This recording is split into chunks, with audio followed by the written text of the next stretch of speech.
안녕하세요. 오늘은 사도행전 1장 6절부터 11절 말씀을 통해서 우리가 흔히 착각하기 쉬운 하나님의 때에 대해 이야기해 보려고 합니다. 여러분도 한 번쯤은 생각해 보셨을 겁니다. 주님은 언제 오실까? 또 통일은 언제 될까? 또 교회 부흥은 언제 일어날까? 제자들도 똑같은 질문을 했습니다. 그런데 예수님의 대답은 우리 예상과 완전히 달랐어요. 제자들의 질문과 우리의 모습, 그들이 모였을 때 예수께 여쭈어 이르되 주께서 이스라엘 나라를 회복하심이 이때니까 아니 행십육.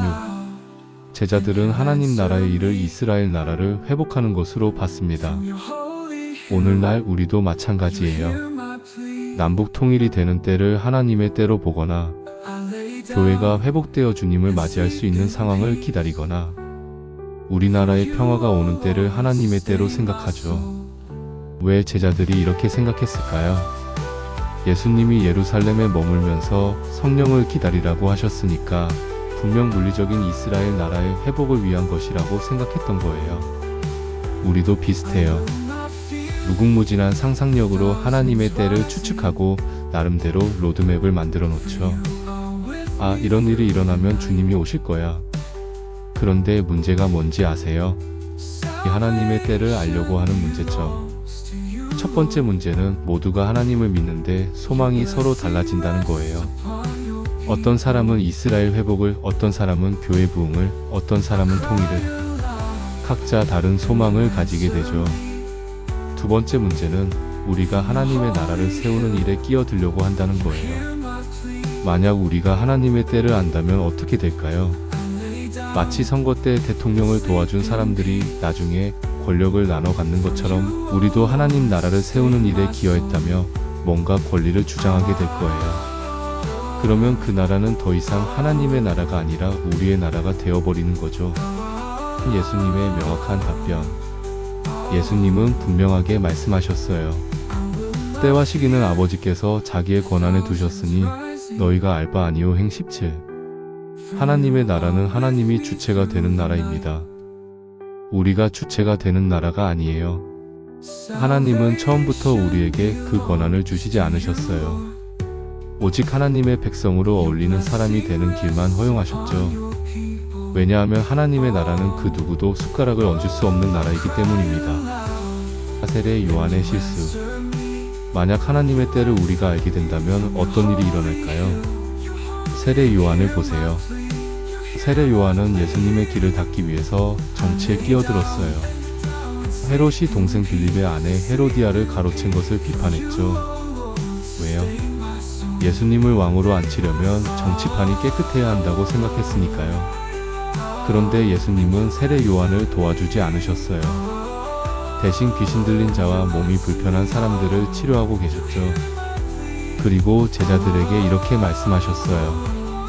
나로 말미암아 실족하지 아니하는 자는 복이 있도다.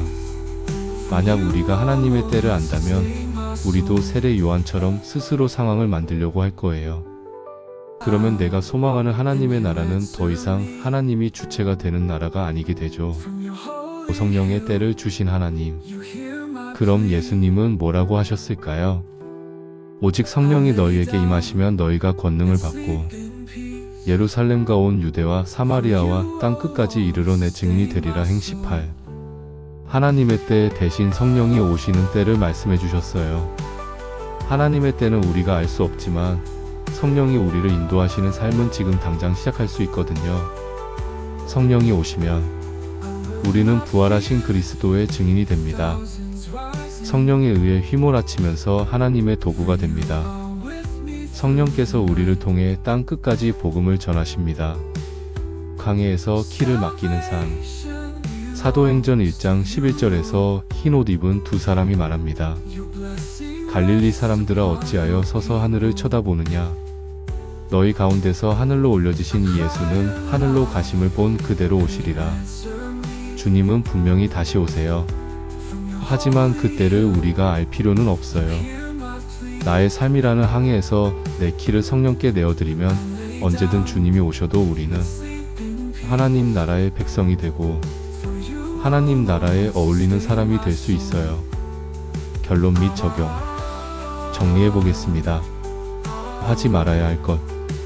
하나님의 때를 추측하고 로드맵 만들기. 하나님 나라 세우는 일에 끼어들려고 하기. 내 상상력으로 하나님의 계획 맞추기. 해야 할 것. 성령의 인도하심을 구하기.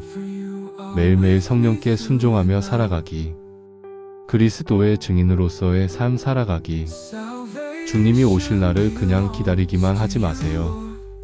성령께서 인도하시는 말씀을 따라가는 길을 부지런히 하루하루 맞추어 나아가세요. 그러면 언제 주님이 오셔도 우리는 하나님 나라에 어울리는 사람이 되어 있을 거예요.